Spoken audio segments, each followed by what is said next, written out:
Hi, my name is Mohammad Miraj Anwar और मैं आप सभी को स्वागत करता हूँ अपने यूट्यूब चैनल पर। ठीक है, और हम लोग आज स्टार्ट करने जा रहे हैं नरेशन। जैसा कि हम लोग इससे पहले 3 क्लास नरेशन पढ़ चुके हैं।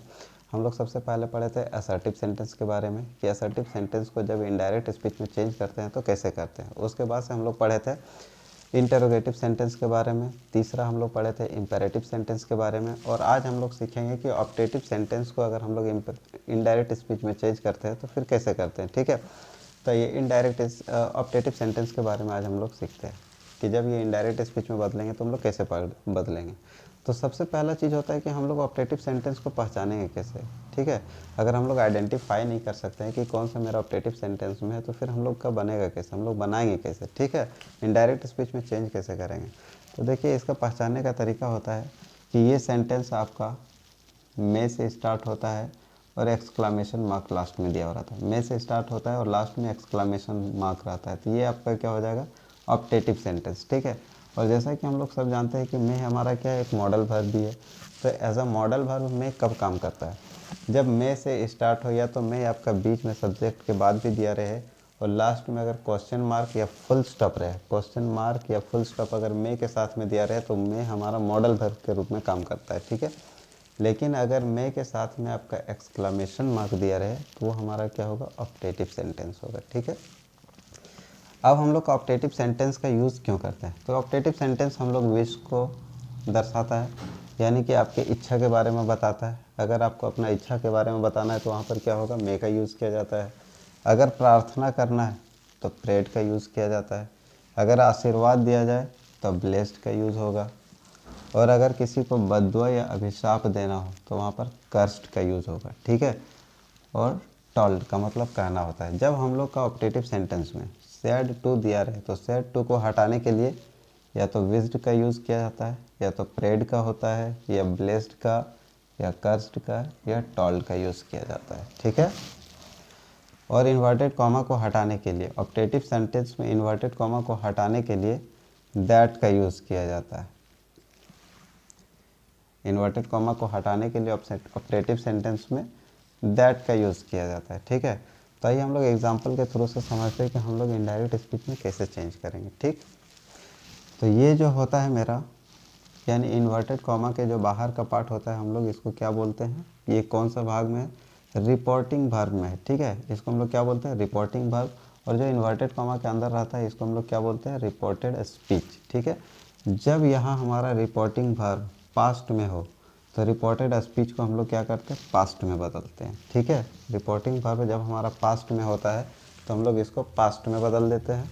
और अगर रिपोर्टिंग वर्ब प्रेजेंट या फ्यूचर में रहे, प्रेजेंट या फ्यूचर में दिया रहे तो रिपोर्टेड स्पीच का टेंस में कोई भी बदलाव नहीं होता है। रिपोर्टिंग वर्ब अगर हमारा प्रेजेंट या फ्यूचर टेंस में दिया हो तो रिपोर्टेड स्पीच के टेंस में कोई भी बदलाव नहीं होता है। लेकिन अगर रिपोर्टिंग वर्ब पास्ट में हो तो रिपोर्टेड स्पीच को भी हम लोग क्या करते हैं, पास्ट में बदलते हैं। ठीक है, तो आइए हम लोग सबसे पहले देरी नहीं करते हुए हम लोग बनाने के लिए सीखते हैं कि अगर इसको इनडायरेक्ट स्पीच में चेंज किया जाए तो कैसे होगा। ठीक है, तो पहला एग्जांपल दिया हुआ है, ही सेड टू मी, यानी उसने मुझसे कहा, मे यू बी हैप्पी, कि आप खुश रहो। ठीक है, तो उसने मुझसे कहा, तो अब यहाँ पर हो सकता है कि उसने मुझे ब्लेस्ड आशीर्वाद दिया, या तो उसने, यानी कि उसका इच्छा है। तो यहाँ पर क्या होता है कि उसने मुझे कहा कि आप खुश रहो, यानी कि आशीर्वाद देता है।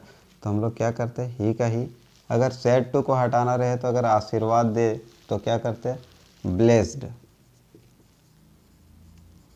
ठीक, फिर दिया है मी, तो मी। इन्वर्टेड कॉमा को हटाने के लिए दैट।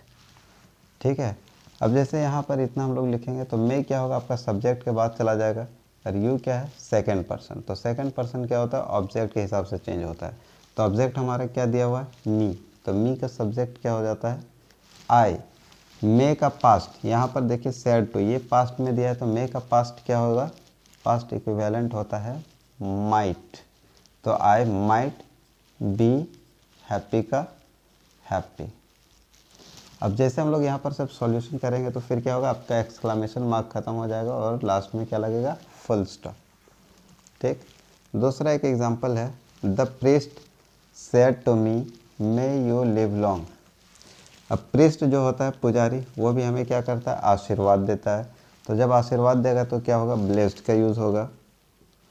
तो द प्रीस्ट सेड टू को हटाएंगे तो क्या लगेगा, ब्लेस्ड मी। इन्वर्टेड कॉमा को हटाने के लिए दैट का यूज़ किया जाता है। मे तो चला जाएगा सब्जेक्ट के बाद, और यू हमारा क्या है, सेकंड पर्सन। तो सेकंड पर्सन ऑब्जेक्ट के हिसाब से, मी है मेरा ऑब्जेक्ट, तो इसका सब्जेक्ट क्या होगा, आई। मे का past might live long, live long, exclamation mark हट जाएगा, क्या लगेगा, फुल स्टॉप। ठीक, अब देखते हैं next example. Mother said to me may you be succeed in life, यानी माँ ने मुझसे कहा मे यू बी सक्सीड, यानी कि तुम अपने जीवन में सफल हो जाओ। तो मम्मी भी क्या कर सकती है, या तो ब्लेस देगी या तो अपना इच्छा जाहिर करेगी। ठीक है, तो क्या होगा, मदर सेड टू को हम लोग विस्ड में भी चेंज कर सकते हैं, विस्ड मी या तो ब्लेस्ड मी। तो चलिए ब्लेस्ड लिखते हैं। ब्लेस्ड मी, इन्वर्टेड कॉमा को हटाने के लिए दैट का यूज़ किया जाता है। मे कहाँ चला जाएगा, सब्जेक्ट के बाद। यू मेरा क्या है, सेकेंड पर्सन, ऑब्जेक्ट के हिसाब से चेंज होगा। तो मी का सब्जेक्ट आई, मे का past might, be succeed in life. ठीक, next, he said to me may you die soon. अब मे यू डाई सून, यानी उसने मुझसे कहा कि तुम जल्दी मर जाओ। तो अब देखो, जल्दी मर जाओ तो ये कोई दुआ तो नहीं हुआ, या तो कोई प्रार्थना दुआ तो नहीं हुआ। ठीक है, ये हमारा क्या है, बद्दुआ है, अभिशाप है।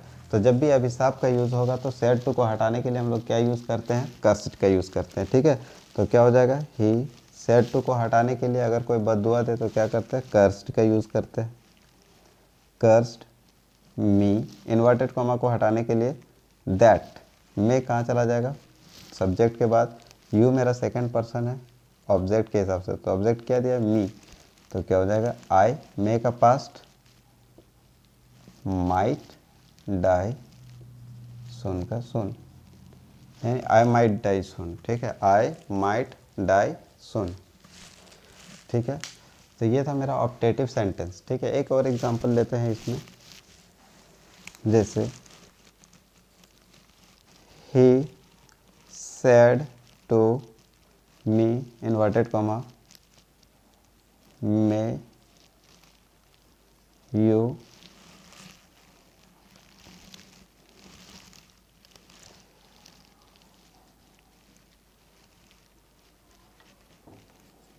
B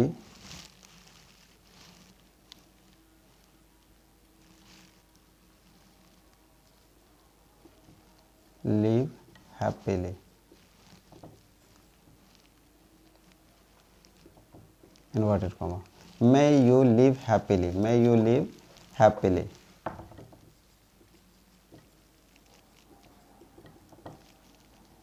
exclamation mark. जब हम लोग इसको चेंज करेंगे तो क्या होगा, ही का ही, सेड टू को हम लोग किस में करते हैं, विश में, इच्छा अगर जाहिर कर रहे हैं तो विश्ड, मी का मी, इन्वर्टेड कॉमा हटेगा तो दैट, मे मेरा सब्जेक्ट के बाद चला जाएगा, यू मेरा क्या है, सेकंड पर्सन, तो ऑब्जेक्ट के हिसाब से। तो ऑब्जेक्ट मेरा क्या दिया, मी किस में चेंज हो जाता है, आई में। मे का पास्ट माइट लिव हैप्पीली, इन एक्सक्लामेशन मार्क के जगह में क्या हो जाएगा, फुल स्टॉप। ठीक है, तो जैसे तो हम आई थिंक कि आप लोगों को ये वीडियो समझ में आया होगा कि ऑप्टेटिव सेंटेंस को जब हम लोग इनडायरेक्ट स्पीच में चेंज करते हैं तो इनडायरेक्ट स्पीच में कैसे बदलते हैं। ठीक है, अब हम लोग अगला सीख रहे हैं कि प्रोवर्ब को अगर हम लोग इनडायरेक्ट स्पीच में चेंज करेंगे तो फिर क्या होगा। तो आइए कुछ एग्जाम्पल के थ्रू से समझते हैं। तो चलिए अब हम लोग सीखते हैं प्रोवर्ब और यूनिवर्सल ट्रूथ को जब हम लोग इनडायरेक्ट स्पीच में इसको चेंज करते हैं तो फिर कैसे बदलेंगे। ठीक है, कि डायरेक्ट स्पीच को इनडायरेक्ट स्पीच में बदलने के लिए क्या करना पड़ता है। तो देखिए, डायरेक्ट स्पीच में अगर आपका सेड टू दिया रहे, अगर डायरेक्ट स्पीच में आपका सेड टू दिया रहे तो इनडायरेक्ट स्पीच में बदलने के लिए वहाँ पर सेड टू की जगह में क्या होगा, टॉल्ड का यूज़ किया जाएगा। इन्वर्टेड कॉमा को हटाने के लिए आपका दैट का यूज़ किया जाता है। ठीक है, अब प्रोवर्ब प्रोवर्ब का मतलब क्या होता है? कहावत। प्रोवर्ब का मतलब क्या होता है? कहावत। और अगर यूनिवर्सल ट्रूथ है तो यूनिवर्सल ट्रूथ का मतलब क्या होता है? प्राकृतिक सत्य। देखिए, जो आपका प्राकृतिक सत्य होगा वो, और एक प्रोवर्ब यानी कि मुहावरा, इसको अगर जब हम लोग चेंज करते हैं डायरेक्ट स्पीच में तो क्या होता है? तो हम लोग का प्रोवर्ब एक दो लेते हैं कि honesty is the best policy, यानी कि ईमानदारी एक अच्छी नीति है। माइट इज़ राइट, जिसकी लाठी उसकी भैंस। और एक है two and two make four, यानी दो और दो चार होता है। अर्थ इज़ राउंड, अर्थ क्या होता है? गोल होता है। तो ये हमारा क्या है? प्राकृतिक सत्य, यूनिवर्सल ट्रूथ।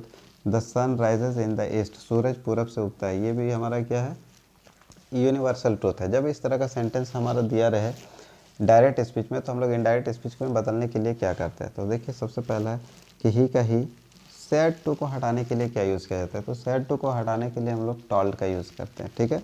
सैड टू को हटाने के लिए टॉल्ड का यूज़ किया जाता है। मी का मी, इन्वर्टेड कॉमा को हटाने के लिए क्या लगता है? तो दैट का यूज़ किया जाता है, ठीक है। और honesty is the best policy, अब देखिए ये सबसे ईजी है क्योंकि इसमें आपका कोई टेंस में बदलने का झमेला नहीं है। जो दिया है एज इट इज़ वैसा ही लिख देना, ठीक है।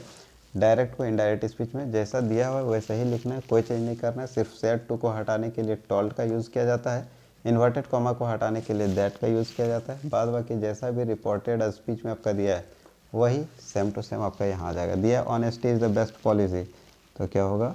Honesty is the best policy, full stop. एक और एग्जांपल लेते हैं, जैसे ही said to me, inverted comma, earth is round, earth is round, earth is round, यानी कि पृथ्वी गोल है। तो पृथ्वी गोल है, ये हमारा क्या है? प्राकृतिक सत्य है, इसको तो कोई बदल नहीं सकता है। जैसा है इसका आकार वैसा ही रहेगा। हम लोग का बस से बाहर का चीज़ है कि हम लोग इसको बदल सकते हैं, ठीक है। तो जो प्राकृतिक सत्य होता है उसको हम लोग कोई भी टेंस में नहीं बदलेंगे, जैसा दिया है एज इट इज़ वैसा ही इनडायरेक्ट स्पीच में लिखा हुआ रहेगा, ठीक है। जैसे ही का ही, सेड टू को अगर हटाते हैं तो क्या लगेगा? टॉल्ड का यूज़ होगा। मी का मी, इन्वर्टेड कॉमा को हटाने के लिए दैट का यूज़ किया जाता है। अर्थ इज़ राउंड, तो क्या हो जाएगा?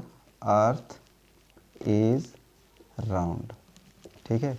इसमें कोई भी चेंज नहीं होगा, ठीक। प्रोवर्ब रहे या यूनिवर्सल ट्रूथ रहे, इसको बदलने का ज़रूरत नहीं है, ठीक है। जैसा दिया हुआ है इनडायरेक्ट स्पीच में वैसा का वैसा ही रहेगा। आई होप कि आप लोगों को वीडियो समझ में आया होगा। अगर वीडियो समझ में आया तो आप लोग लाइक कीजिएगा और वीडियो को शेयर भी कीजिएगा, ठीक है। और चैनल को सब्सक्राइब भी कीजिएगा, क्योंकि अगर इस तरह का वीडियो बने तो आप लोगों तक वो नोटिफिकेशन भी पहुँचे, और बेल आइकन ज़रूर दबाइएगा, थैंक यू, ठीक है। तो थैंक यू, जय हिंद, बाय बाय।